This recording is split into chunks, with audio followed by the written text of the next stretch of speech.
आगे फिर किसी ने सवाल किया, आम हिंदू के मन में यह धारणा है कि संत रामपाल जी ब्रह्मा जी, श्री विष्णु जी व शिव जी की भक्ति छुड़वाते हैं, आप क्या कहोगे? तो गुरुदेव भगवान ने क्या उत्तर दिया? जैसा कि इस पुस्तिका के प्रारंभ में बताया गया है कि हम और मेरे अनुयायी सब धार्मिक व सामाजिक क्रियाएं शास्त्र विहित यानी शास्त्रों के अनुसार करते हैं।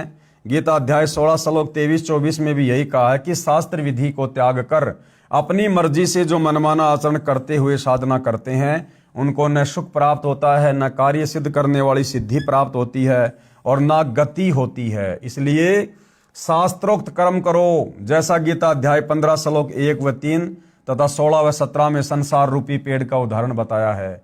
इस वृक्ष की मूल तो परम अक्षर ब्रह्म है यानी कबीर देव है, और जो ये तना है ये अक्षर पुरुष है, अक्षर ब्रह्म है, और जो डार है वो मोटी डार कौन है? क्षर पुरुष, क्षर ब्रह्म है, काल है।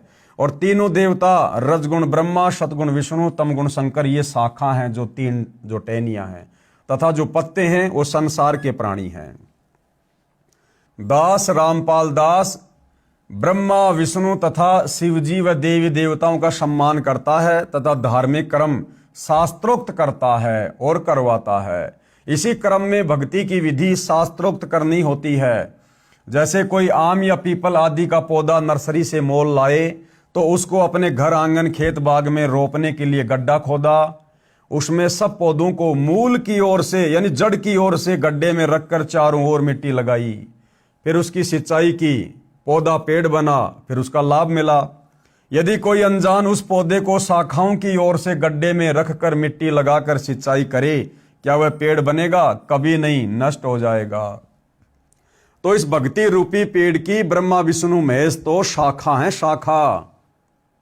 हमने शाखाओं की पूजा नहीं करनी, पूजा हमने पेड़ के जड़ की करनी है, सिंचाई पेड़ की जड़ की करनी है, जिससे पूरे वृक्ष को पोषण मिलेगा। लेकिन हम नादानी में क्या कर रहे हैं?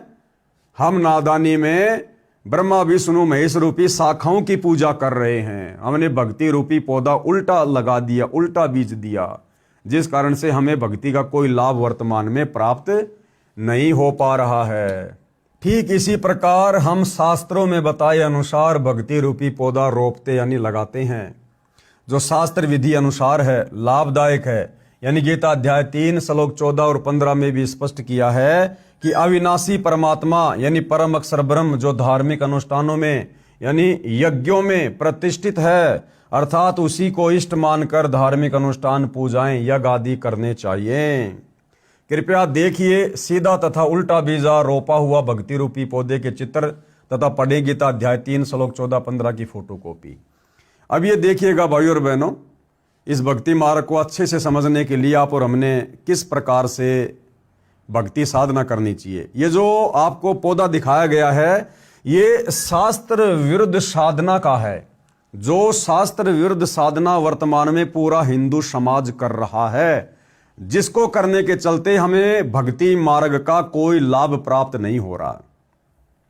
आप भाई बहनों ने देख लिया कि भक्ति रूपी पेड़ की जो जड़ है वो कौन है? वो कबीर परमात्मा है। यानी पेड़ को जो पालन पोषण मिलता है, जो आहार मिलता है, जो पोषण मिलता है, वो जड़ से मिलता है। यानी जड़ उस पेड़ का पिता है, उसका बाप है, जो उसको सारा आहार दे रहा है, जिसके बलबूते पर वो पेड़ फल फूल रहा है। तो हम भाई बहनों ने क्या कर लिया? हमने करनी तो थी जड़ की पूजा, यानी भक्ति रूपी जो ये पौधा है, हमने इसकी मूल की सिंचाई करनी थी, जल की सिंचाई करनी थी, हमने पानी डालना था, खाद डालना था जड़ में, यानी हमने साधना भक्ति पूजा करनी थी जड़ की। लेकिन आप और हमने अज्ञानता में क्या कर दिया? हमारे धर्मगुरुओं ने क्या करवा दिया? ब्रह्मा विष्णु महेश रूपी शाखाओं की पूजा शुरू करवा दी। यानी हमने भक्ति रूपी पेड़ को जमीन में उल्टा गाड़ दिया, हमने ब्रह्मा विष्णु महेश की पूजा करनी शुरू कर दी, हमने टहनियों की पूजा करनी शुरू कर दी। अब यदि कोई व्यक्ति आम खाना चाहता है, नर्सरी से आम का पौधा लेकर आता है, तो वो क्या करेगा? घर में आकर आम को कैसे लगाएगा? आंगन में वो गड्ढा खोदेगा, गड्ढा खोदने के बाद में पेड़ को वो टहनियों की तरफ से जमीन में गाड़ेगा या फिर जड़ को जमीन में गाड़ेगा? तो जाहिर सी बात है वो जड़ को जमीन में गाड़ेगा। लेकिन हमारे धर्म गुरुओं ने इस भक्ति रूपी पेड़ की जड़ को तो ऊपर कर दिया, और जो टहनियां हैं ब्रह्मा विष्णु महेश जिनके फल लगते हैं उनको जमीन के अंदर ही गड़वा दिया।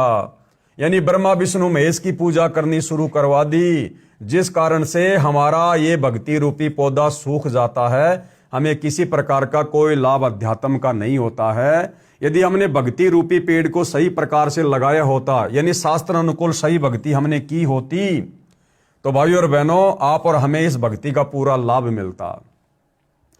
तो आज वर्तमान में पूरा हिंदू समाज भक्ति कर रहा है, मंदिर में जा रहा है, हर प्रकार से तीर्थों पर धामों पर व्रत कर रहा है, भंडारे कर रहा है, लेकिन कोई किसी प्रकार का लाभ उसके भाग्य में कोई परिवर्तन नहीं हो रहा है। यदि परिवार में किसी की मृत्यु होनी है तो हो रही है, किसी की अकाल मृत्यु हो रही है तो हो रही है, किसी के ऊपर संकट आ रहे हैं, दुख आ रहे हैं तो आ रहे हैं। क्यों? क्योंकि हमने भक्ति रूपी पौधे को उल्टा बीजा हुआ है। अब यदि हमने भक्ति रूपी पौधे को सही प्रकार से बीजना है, यानी शास्त्र अनुकूल भक्ति करनी है, तो क्या करना होगा? इस प्रकार से करना होगा भाइयों और बहनों।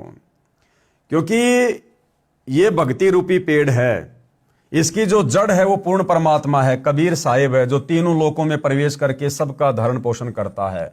गीता अध्याय 15 श्लोक नंबर 17, उत्तम पुरुष तु अन्य परमात्मा इति उदारते ये लोक तरम अवश्य विभर्ति अवेश्वरे।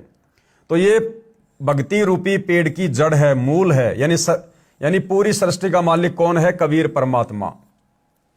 तो हमने उस कबीर परमेश्वर जी की पूजा करनी चाहिए, अपना इष्ट मानकर कबीर भगवान की हमने पूजा करनी चाहिए। जब कबीर भगवान की पूजा करेंगे तो ये खुराक कहां जाएगी? ये पेड़ का जो ये तना है, जो जमीन से बाहर है, मोटी डार, जो अक्षर पुरुष है, ये खुराक यहां जाएगी। अक्षर पुरुष से फिर खुराक कहां जाएगी? ये काल है, जो मोटी डार है, ये काल है, क्षर पुरुष है, ज्योति निरंजन है, ये ब्रह्मा विष्णु महेश का पिता है, यहां जाएगी। और फिर इस डार से, यानी इस काल ब्रह्म से फिर ये भक्ति रूपी खुराक कहां जाएगी? इस मोटी डार से जो 3 टहनियां निकल रही हैं, रजगुण ब्रह्मा, सतगुण विष्णु, तमोगुण शिव जी, इन तीनों देवताओं के पास हमारा संस्कार जाएगा। क्यों? क्योंकि हमने पूजा किसकी की? पूर्ण परमात्मा कबीर साहिब की हमने पूजा की, शास्त्र विधि अनुसार हमने पूजा की, इष्ट मानकर। तो हमारे संस्कार बनेंगे। फिर हमारे संस्कार परमात्मा ऐसे भेजेगा अक्षर पुरुष के माध्यम से, फिर ये इस काल के पास आएंगे, काल से फिर हमारे संस्कार ब्रह्मा विष्णु महेश के पास आएंगे, और फिर इन्हीं टहनियों के फिर फल लगेंगे, और फिर हम पात रूप संसार, हम फिर इसका आनंद भोगेंगे, यानी भक्ति का लाभ उठाएंगे। तो हमने पूजा तो करनी चाहिए थी पूर्ण परमात्मा कबीर साहब को इष्ट मानकर, और हमारे नादान धर्म गुरुओं ने हमारे से पूजा शुरू करवा दी ब्रह्मा विष्णु महेश की 3 शाखाओं की। और यदि हम इन 3 शाखाओं को, जिनके फल लगते हैं, यदि हम इनको जमीन में गाड़ देंगे और सोचेंगे इसके आम लगेंगे, कभी नहीं लगेंगे, ये पेड़ हमारा सूख जाएगा। तो हमने इस प्रकार से शास्त्र अनुकूल साधना करनी पड़ेगी भाइयों और बहनों, तब जाकर हम अध्यात्म का लाभ उठाएंगे, हमारी मुक्ति होगी।